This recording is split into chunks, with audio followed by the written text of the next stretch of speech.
नमस्कार साथियों। वीडियो शुरू करने से पहले आप सबसे दिल से निवेदन है कि अगर आपको ऐसी गहरी और सच्चाई से जुड़ी जानकारी पसंद आती है तो इस वीडियो को लाइक करें, चैनल को सब्सक्राइब करें और इसे ज्यादा से ज्यादा लोगों तक शेयर करें।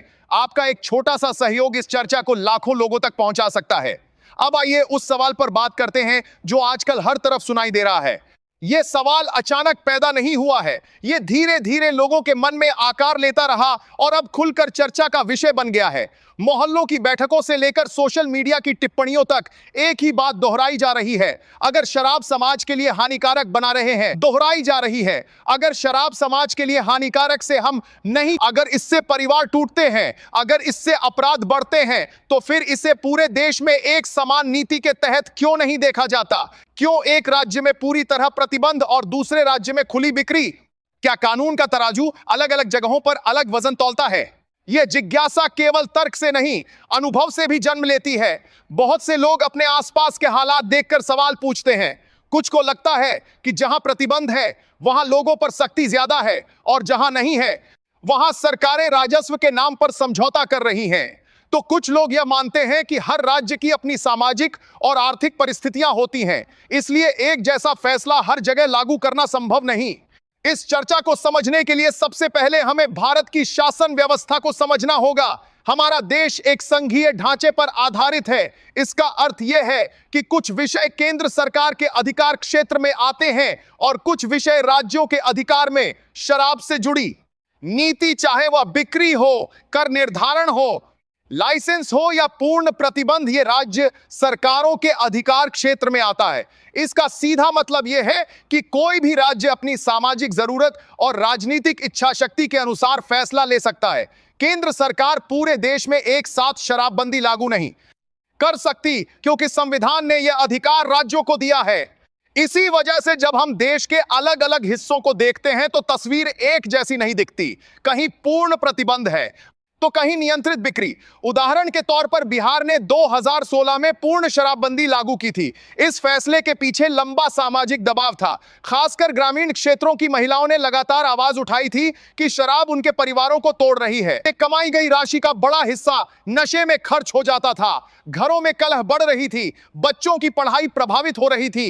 इन हालातों ने सरकार को कठोर कदम उठाने की ओर प्रेरित किया। शराबबंदी लागू होने के बाद कुछ सकारात्मक बदलाव देखने को मिले। कई परिवारों ने महसूस किया कि अब घर का खर्च बेहतर तरीके से चल पा रहा है। कुछ क्षेत्रों में घरेलू हिंसा के मामलों में कमी की बात सामने आई। गांवों में सामाजिक माहौल अपेक्षाकृत शांत रहे हैं जब घर का खर्च बेहतर तरीके से चल पा रहा है। यह बदलाव हर जगह समान नहीं था, लेकिन एक हिस्से ने राहत जरूर महसूस की। लेकिन हर नीति के साथ चुनौतियां भी आती हैं। प्रतिबंध के बाद अवैध तस्करी के मामले सामने आए। सीमावर्ती इलाकों से शराब लाने का सिलसिला शुरू हुआ। कुछ दुखद घटनाओं में जहरीली शराब से लोगों की जान भी गई। इन घटनाओं ने इस नीति पर प्रश्न चिन्ह लगाए। आलोचकों ने कहा कि पूर्ण प्रतिबंध से समस्या खत्म नहीं होती, बल्कि वह भूमिगत हो जाती है। समर्थकों का तर्क था कि किसी भी नई नीति को मजबूत क्रियान्वयन और निरंतर निगरानी की जरूरत होती है। अब बड़ा प्रश्न यह है कि जब शराब से जुड़े नुकसान लगभग हर राज्य में मौजूद हैं, तो बाकी राज्यों ने पूर्ण प्रतिबंध क्यों नहीं अपनाया? इसका उत्तर आर्थिक पक्ष में छिपा है। शराब कई राज्यों के लिए राजस्व का महत्वपूर्ण स्रोत है। इस राजस्व से सड़कों का निर्माण, अस्पतालों का संचालन, स्कूलों की व्यवस्था और कई विकास योजनाएं संचालित होती हैं। यदि अचानक पूरे देश में शराब पर प्रतिबंध लगा दिया जाए तो कई राज्यों की वित्तीय व्यवस्था पर गहरा असर पड़ सकता है। राजस्व की यह निर्भरता सरकारों को सोचने पर मजबूर करती है। वे पूर्ण प्रतिबंध के बजाय नियंत्रित बिक्री का रास्ता चुनती हैं। उच्च कर, सीमित लाइसेंस, समयबद्ध बिक्री और सख्त निगरानी। उनका तर्क है कि इससे सरकार को आय भी मिलती है और नियंत्रण भी बना रहता है। हालांकि यह संतुलन हमेशा सफल हो, ऐसा जरूरी नहीं। जनता का सवाल फिर भी अपनी जगह बना रहता है। लोग ये नहीं कह रहे कि हर हाल में पूर्ण प्रतिबंध ही समाधान है। वे यह पूछ रहे हैं कि क्या पूरे देश में नशे के दुष्प्रभावों से निपटने के लिए एक साझा रणनीति नहीं हो सकती? क्या सड़क सुरक्षा, अवैध शराब के खिलाफ कार्रवाई और नशा मुक्ति केंद्रों की मजबूती जैसे मुद्दों पर राष्ट्रीय स्तर पर एकरूपता नहीं लाई जा सकती? इस दिशा में कई संभावनाएं हैं।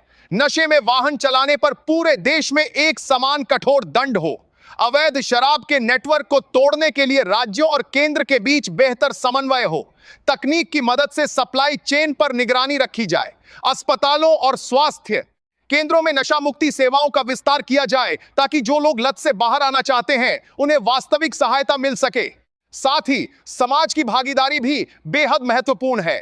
पंचायत स्तर पर जागरूकता अभियान चलाए जाएं, स्कूलों और कॉलेजों में युवाओं के साथ खुली चर्चा हो, महिलाओं के समूहों को निर्णय प्रक्रिया में शामिल किया जाए क्योंकि वे इस समस्या का प्रभाव सबसे पहले महसूस करती हैं। यदि समाज खुद जागरूक होगा तो किसी भी नीति का असर अधिक गहरा होगा।